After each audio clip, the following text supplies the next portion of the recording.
அள்ளும் பகலும் ஆண்டவனே துணையென்று வாழும் கடகராசி அன்பு சொந்தங்களுக்கு வணக்கம். கடகம் குளிர்ச்சி பொருந்திய அழகான சந்திர பகவானை அதிபதியாக கொண்டவங்க. தாய்மை உள்ளம். நம்முடைய ராசி சின்னம் நண்டு. தியாகத்துக்கு இவங்களை விட்டா நீங்க வேற யாரையும் பார்க்க முடியாது. பெண் ராசி. அம்மாக்கள் எப்பவுமே பிள்ளைகள் மீது அதீத பாசம் வச்சிருப்பாங்க.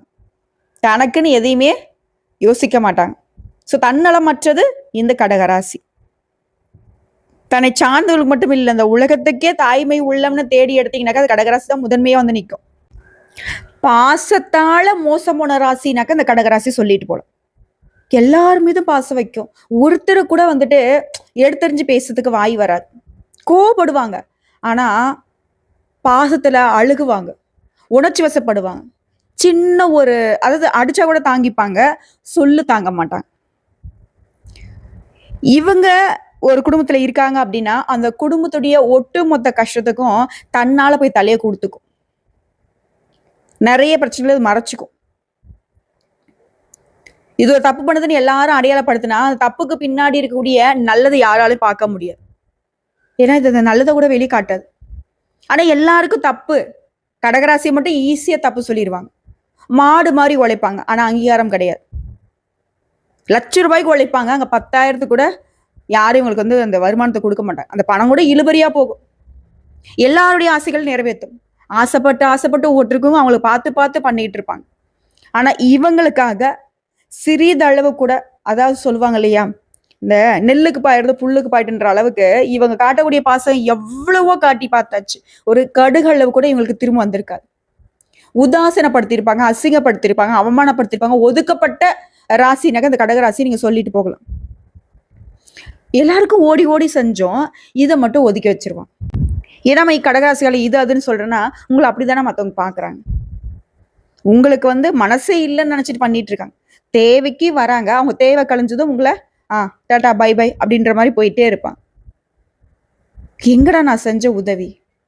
உனக்கு செஞ்ச உதவியில நான் 1% எனக்காக நான் வந்து செஞ்சிருந்தா இன்னைக்கு நான் நல்லா இருந்திருப்பேன். எத்தனை நாள் யோசிச்சிருக்கீங்க? எவ்வளவு அழுதுருக்கீங்க? யாராவது கொஞ்சமாவது கடைசி நான் காட்டுறாங்களா? ஆனா கடகராசி யோசிக்கிறதுனா, அட போங்க, கடவுள் பார்த்துப்பாரு, எனக்கு நல்ல வாய்ப்பு வரும், கடவுள் இப்படியே என்ன விட்டுற மாட்டாரு. சே, எந்த மாதிரி மனசு பாருங்க. குழந்தை மனசு, வெள்ள மனசு, ஒரு ஈரம் கூட துரோகம் நினைக்காதவன், கடவுளுக்கு நிகரான குணம் கொண்டவனே சொல்லலாம். கடகராசின்னு சொல்றத விட கடவுளின் ராசின்னு சொல்லிட்டு போலாம். அந்த அளவுக்கு நல்லவங்க கடகராசி. ஆண்களையோ பெண்களையோ என்ன சொல்றேன்னா, வீட்டுல இருக்கிறது மட்டும் இல்ல, கடகராசிக்காரங்களை நீங்க வந்து லவ் பண்றீங்க, திருமணம் பண்ணிருக்கீங்கனாக்கா நீங்க வந்து அதிர்ஷ்டசாலி. அவங்க ஒரு விஷயத்த மறைக்கிறாங்க அப்படின்னாக்கா அதுல வந்து 1000 அர்த்தங்கள் ஒளிஞ்சிருக்கும். சண்டை போடாதீங்க.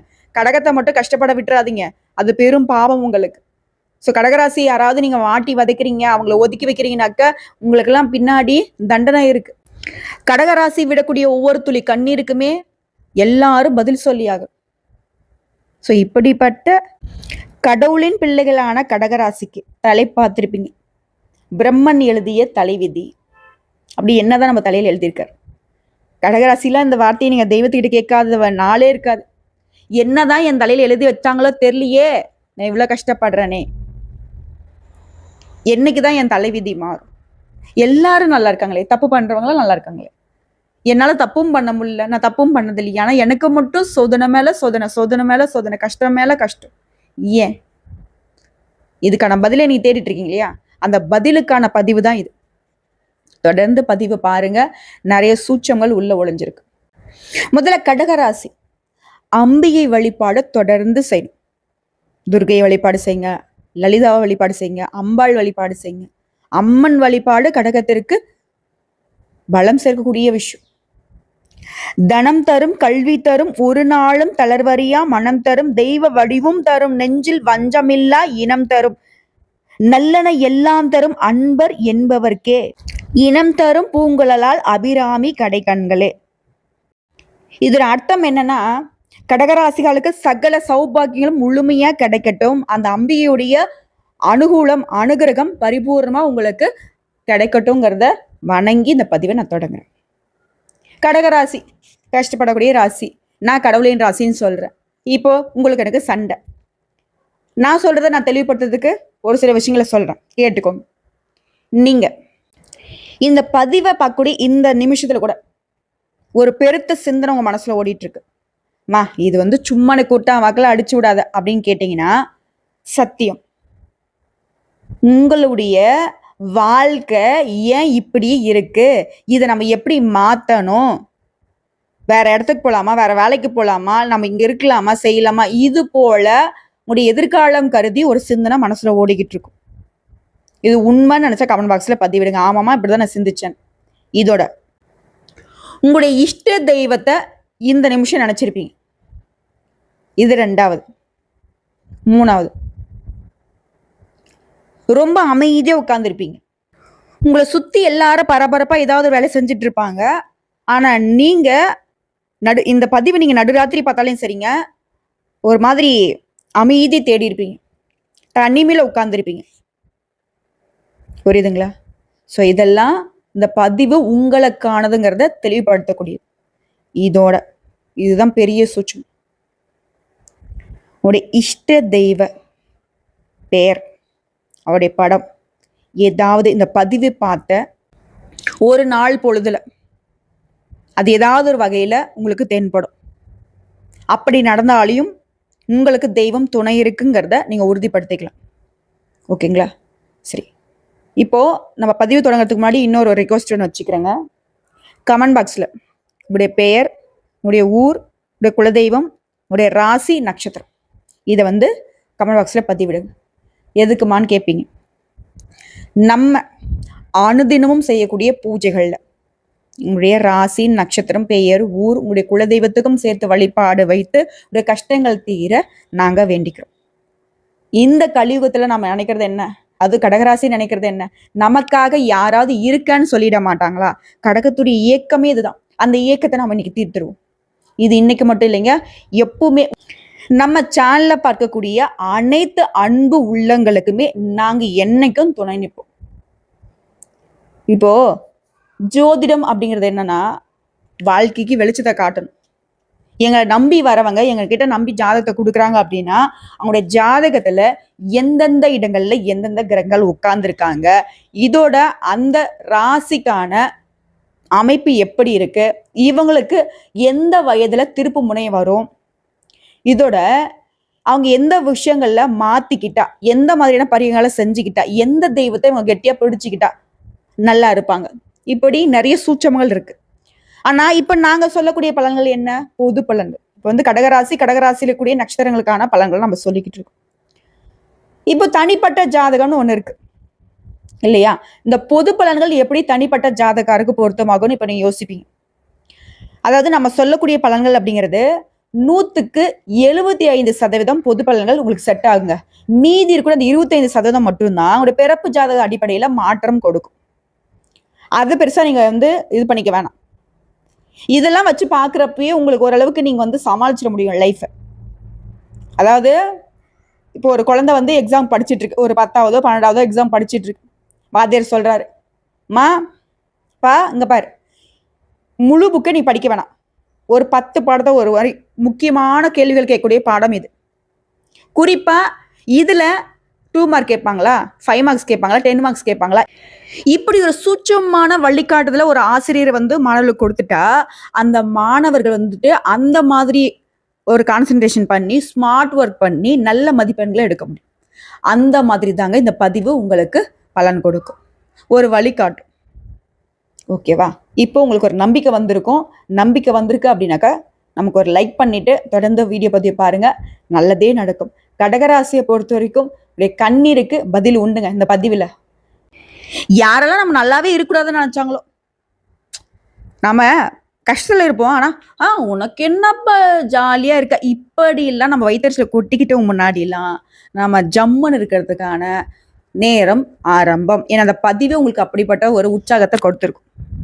இப்போ நம்முடைய அதிபதி யாரு? சந்திரன். நம்முடைய மைனஸ் என்ன தெரியுமா? உணர்ச்சி வசப்படுறது. அதை நினைச்சே வந்துட்டு மனசுக்கு வந்து அமைதி இல்லாம போயிடும். என்னடா இவங்க இப்படி பேசுறாங்க, ஒரு மனுஷங்க எப்படி இப்படி பேச முடியும்? கலியுகம். அவன் வந்து பார்த்தீங்கன்னா அவன் தேவைக்காண்டி கூட பிறந்தவங்களே நமக்கு துரோகம் பண்ணியிருப்பாங்க. அதாவது சகோதரர்களால பாதிக்கப்பட்ட ராசி கடகராசி உண்டு. இல்ல எனக்கெல்லாம் அப்படி கிடையாது, என் அண்ணன் தம்பியால் தான் நான் வாழ்றேன், என் அக்கா தங்கச்சியால் தான் வாழ்றேன் அப்படின்னாக்க நீங்க அதுல இருந்து ஓரளவுக்கு சேஃப்னு நான் சொல்லுவேன். ஆனா கடகராசி எல்லா விதங்கள்லயுமே எல்லா உறவுகளாலுமே பாதிக்கப்பட்ட ராசின்னு நாங்க சொல்லுவோம். அதே போல ஈஸியா ஏமாறக்கூடிய ராசின்னு சந்திர பகவான் அதிபதி கொண்டவங்க நீங்க. சில நேரங்கள் வந்து பார்த்தீங்கன்னாக்கா சின்ன விஷயத்த கூட தாங்க முடியாது, அதை நினைச்சு நினைச்சு ரொம்ப வருத்தப்படுவீங்க. ஆனா உங்களுக்கான வழிகளை ஈஸியா கொடுத்துட்டு போயிட்டே இருப்பாங்க. அதை நீங்க ஒரு கட்டத்துக்கு மேலதான் வந்து புரிஞ்சுப்பீங்க. ஆனா நீங்க எந்த அளவுக்கு பாசத்துக்கு அடிமையோ அதே போல பகைக்கும் எதிராக நிப்பீங்க. ஒரு கை பார்த்துலான்னு நிப்பீங்க. ஆனா உங்களை அந்த ஒரு கை பார்க்கலான்னு நினைக்கிற பட்சத்துல நீங்க ஒரு செகண்ட் யோசிச்சிருங்க, என்ன தெரியுமா, நிலை இல்லை உங்க மனசு. டே என்னடா இது, நம்ம போய் இவங்ககிட்ட பேசலாமா, நம்ம போய் இவங்ககிட்ட சண்டை போடலாமா அப்படின்னு யோசிச்சிருவீங்க. ஆனா அவங்க பண்ணது பெரிய துரோகமா இருக்கும். மற்ற ராசிக்காரெல்லாம் இருந்தாக்க அதை வந்து முடிச்சு விட்டுலான்லாம் யோசிப்பாங்க. ஆனா நீங்க ஒரு விஷயத்த வந்து பார்த்தீங்கன்னாக்கா எடுத்து எங்க வந்து செய்யவே மாட்டீங்க. நிறுத்தி நிதானிச்சு செய்யக்கூடியவங்க. தனக்கே ஒரு 10 ரூபாய் நஷ்டமானாலையும் பரவாயில்ல, மற்றவன் நல்லா இருந்துட்டு போட்டோம், அட போனா போதுப்பா, எனக்கு கடவுள் கொடுப்பாரு, இப்படி கடவுள் மீது நம்பிக்கை கொண்டவங்க. சந்தர்ப்ப சூழ்நிலைகளை சகிப்புத்தன்மையோட கடந்து போகக்கூடியவங்க நீங்க. நிறைய சொல்ற, உண்மைதான் உண்மைதான், நீ சொல்றது எல்லாம் உண்மைதான், நாங்க அப்படிதான் இருக்கோம், இதெல்லாம் நாங்க மாத்திக்கணுமா இல்ல இப்படியே இருக்கிறதா? கண்டிப்பா மாத்திக்கணும். நான் எல்லா இடங்களையும் சொல்ல உங்களால முழுசா மாத்திக்க முடியாது.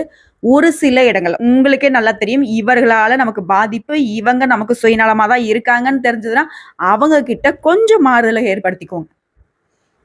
இதோட உங்களுடைய வாழ்க்கையுடைய சோதனைகள் அப்படிங்கிறது ஆரம்ப காலத்துல இருந்திருக்கும். அதாவது இளம் பருவத்துல இருந்து, சிறு வயதுல இருந்து 28 வயசு வரைக்கும் கஷ்டம் கஷ்டம் கஷ்டம். எங்கடா போறது, என்னடா பண்றது, ஏதடா பண்றது ஒண்ணுமே புரிஞ்சிருக்காது.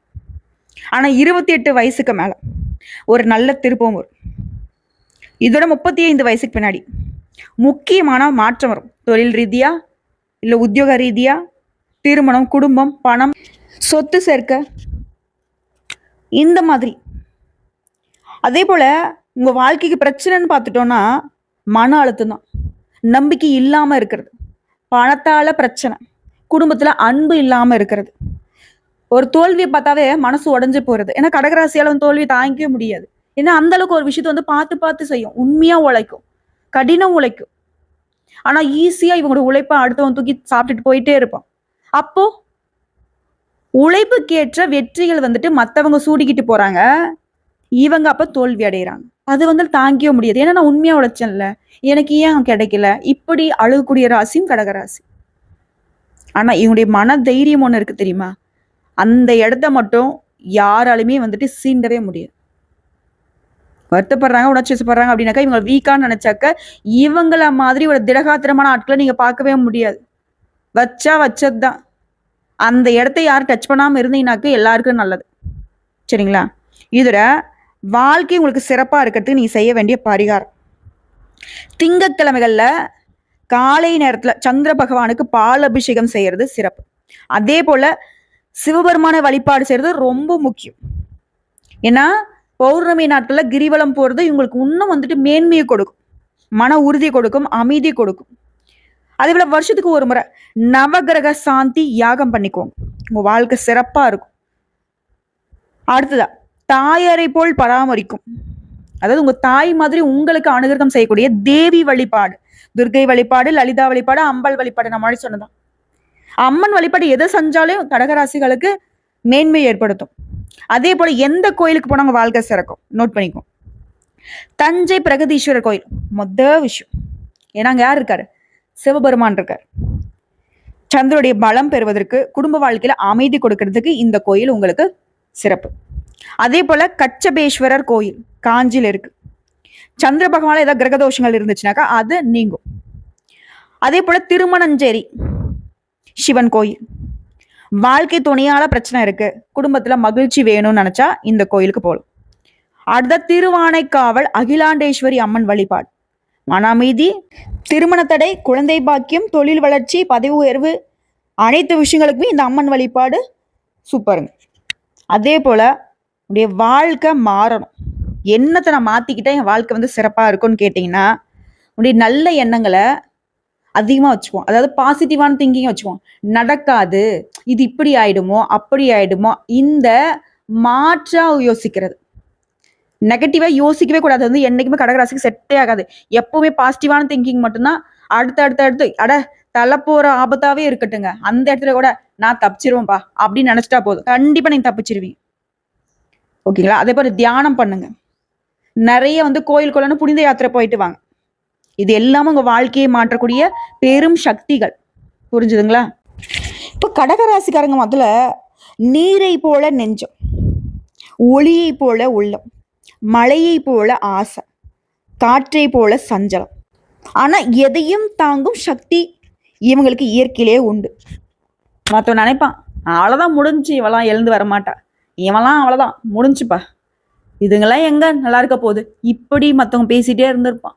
திடீர்னு பார்த்தா அசுர வளர்ச்சியில் கடகம் நிற்கும். ஏன்னா தன்னம்பிக்கை என்னை விட்டு கொடுக்காதவங்க, தாய் பாசம் அதிகம், கருணை கொண்டவங்க. ரோட்ல ஒருத்தன் கஷ்டப்படுறான்னா கூட மனசு தாங்காது, உடனே அழுகக்கூடிய ராசியுமே இவங்கள தான் இருப்பாங்க. அடா பெரிய பா பார்க்க அவ்வளோ கடமோடா இருக்காருப்பா, ஆனா திடீர்னு அழுதுட்டாரு, கேட்டு பாருங்க, கடகராசியா இருப்பாங்க. மீசகசெல்லாம் வச்சிருப்பாரு, பாசத்துக்கு அப்படியே பைத்தியம். இதுல கடகராசிக்காரங்க கல்வியில இடைவெளி வந்திருக்கும், அழுத்தம் அதிகம், நிறைய வந்து மன அழுத்தத்துக்குள்ள போவீங்க. அதுக்கெல்லாம் வேணாம் சாமி, இடம் கொடுத்துடாதீங்க. அதே மாதிரி நம்பிக்கை இழப்பு, கண்மூடித்தனமா நம்புவாங்க கடகராசி. ஒருத்தவங்க மேல நம்பிக்கை வச்சுட்டா போதும், அவங்க வந்து தப்பாவே இருப்பாங்கன்னா அவங்களுக்கு ஒரு நல்ல இலக்கணத்தை தேர்ந்தெடுப்பாங்க. மற்றவங்க கிட்ட அப்படியே உயர்வா பேசுவாங்க, அங்க ஒன்றும் இருக்காது. ஆனா இவங்க விரும்பிட்டாங்க இல்லையா, அந்த நபரை விட்டு கொடுக்க மனசு வராது. அதே போல மோசடியால பாதிக்கப்படக்கூடிய ஆசை, நிறைய துரோகங்கள் வந்துட்டு இவங்க அனுபவிச்சிருப்பாங்க. உங்களை பொறுத்த வரைக்கும் வாழ்க்கை திருப்புமுனை ஏற்படுறது 28 வயசு, 32லேருந்து 35 வயசுல தொழில், குடும்பம், சொத்து சேர்க்கிறது, பதவி, இந்த மாதிரி முக்கியமான விஷயங்கள் நடக்கும். 40 வயசுக்கு பின்னாடி நிதானமான அமைதியான வாழ்க்கை அமையும். அதே போல கோடீஸ்வரர் ஆகிறதுக்கான வாய்ப்பு எந்த காலத்துல அமைனா, சந்திர, குரு, செவ்வாய் இந்த அமைப்புகளை பொறுத்து 35 வயசுலேருந்து 42 வயசுக்குள்ள கோடீஸ்வரர் ஆகிறதுக்குரிய யோகம் இருக்கு. ஓகேங்களா? அதே போல லக்னாதிபதி சுக்கிரன் வலிமையான நிலையில இருந்துட்டாருனாக்கா நிச்சயமா நீங்க கோடீஸ்வரர் ஆகிடுவீங்க. இந்த கோடீஸ்வர யோகத்தை இன்னும் நீங்க மேன்மைப்படுத்திக்கினாக்கா தான தர்மம் அதிகமா செய்யுங்க, வீண் சண்டைகளை தவிர்த்துக்கோங்க, தெய்வத்துக்கிட்ட சரணாகதி அடைங்க, அன்னதானம் பண்ணுங்க, அம்மன் வழிபாடு பண்ணுங்க. இது எல்லாம் ரொம்ப முக்கியம். இதோட திங்கக்கிழமையில சந்திரனை போட்டுருங்க. சந்திர பகவானுக்கு பால், வெள்ளை புஷ்பம், அதே போல வெள்ளை பனங்கொழுந்து இதெல்லாம் வச்சு சந்திர பகவானுக்கு அபிஷேகம் செய்யுங்க. சிவபெருமான வழிபாடு செய்யுங்க. அனுதினமும் ஓம் சோமாய நம இந்த மந்திரத்தை 108 முறை சொல்லுங்க. அம்மன் வழிபாடு, அகிலாண்டேஸ்வரி, மாரியம்மன், காமாட்சி இந்த தெய்வங்களுடைய வழிபாடுலாம் மன அமைதி கொடுக்கும். பூஜை நடத்தினாக்க சந்திர தோஷ நிவாரணம் ஹோமம், நவகரக ஹோமம் இதை வருஷத்துக்கு ஒரு முறையா பண்ணணும். இதை அடுத்து திருக்கடையூர் அபிராமி அம்மன் வழிபாடு, ஆயுள் நீட்டிக்கிறதுக்கு, குடும்பத்துல அமைதி ஏற்படுறதுக்கு. அதே போல நீங்க எந்த திசையில படுக்கணும், வடகிழக்கு திசையை நோக்கி படுக்கணும். ஏன்னா அங்கதான் வந்து சந்திரனுடைய சக்தியை அதிகரிக்கும். தலை வந்து வடக்கு பக்கமா, கால் வந்து தெற்கு பக்கமா இருக்கணும். மனம் நிம்மதி கிடைக்கும், உங்களுடைய கனவுகள் நனவாகும். வீடு எப்படி இருக்குனாக்க நீல கலரு, வெள்ளை கலரு, வெளிர் பச்சை இந்த நிறங்கள்ல நீங்க வீட்டை அமைச்சுக்கிட்டா சந்திரனுடைய சக்தி அதிகமாகும். இதோட வீட்டினுடைய வடகிழக்கு பகுதியில சந்திர பகவானுடைய படம் அல்லது ஏதாவது ஒரு சாமி படத்தை நீங்க வந்து அங்க வைக்கலாம். அதே போல தோஷம் நீங்கிறதுக்கான வழி, சந்திரனுடன் கூடிய ராகு கேது, இது வந்து பாவம் இருக்குன்னா அதனால ராகு கேது பூஜை, காளியம்மன் வழிபாடுலாம் உங்களுக்கு முக்கியம். அதே போல தினமும் காலையில 6 மணிக்கு ஓம் சோம சோமாய நம இந்த மந்திரத்தை 108 முறை சொல்லணும். அதே போல உங்களுடைய மன அழுத்தம் ஒரு மாதிரி டென்ஷனா இருக்கு அப்படின்னாக்கா ஓம் நமக் சிவாய இந்த மந்திரத்தை நீங்க பயன்படுத்திக்கோங்க. இது வந்து உங்களுக்கு ஒரு பெரிய என்ன சொல்றதுங்க பவர் ஏற்றக்கூடிய விஷயமாவே இருக்கும்.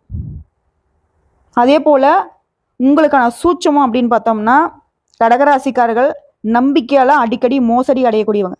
இதனால யார்ட்டையும் நீ ஏமாறக்கூடாது, நிதானமா இருங்க, சிக்கனமா இருங்க. ரகசியமான வாழ்க்கை தான் உங்களுக்கு ரொம்ப தேவை. யார்ட்டையும் வெளிப்படைத்தன்மையோட கடகராசி இருந்துச்சுன்னா போச்சு, வாழ்க்கையே முடிஞ்சு போச்சுன்ற அளவுக்கு நிறைய செஞ்சு விட்டுருவாங்க. ஸோ இதுக்கெல்லாம் இடம் கொடுக்காதீங்க, நல்லதே நடக்கும். இறைவனை போற்றுங்க, மன அமைதியோட முன்னேற பாருங்க. வாழ்க்கை உங்க கையில தான் இருக்கு. கடகம் நினைச்சா போதும், மற்றவங்க என்னங்க சொல்றது, நம்ம நல்லா இருக்கிறத நம்ம தான் முடிவு பண்ணணும். ஸோ உங்களுடைய சிந்தனை, உங்களுடைய செயல், உங்களுடைய நம்பிக்கை இது எல்லாமே ஒட்டு மொத்தமா கடகராசியை பொலிவடைய வைக்கும், வாழ்க்கையில முன்னேற வைக்கும். வாழ்க்கை உங்க கையில தான் இருக்கு, வேறு யார் கையிலும் இல்லை. நீங்க முடிவு பண்ணிட்டா போதும், சீரும் சிறப்புமா அப்படி வந்துடலாம். நல்லா இருக்க போறீங்க, ரொம்ப ரொம்ப நல்லா இருக்க போறீங்க. வாழ்த்துக்கள். பிரம்மன் எழுதியது இவ்வளவுதாங்க. அழகா மாத்தி அமைச்சுக்கோங்க. விதியை மதியால் வெல்வீங்க.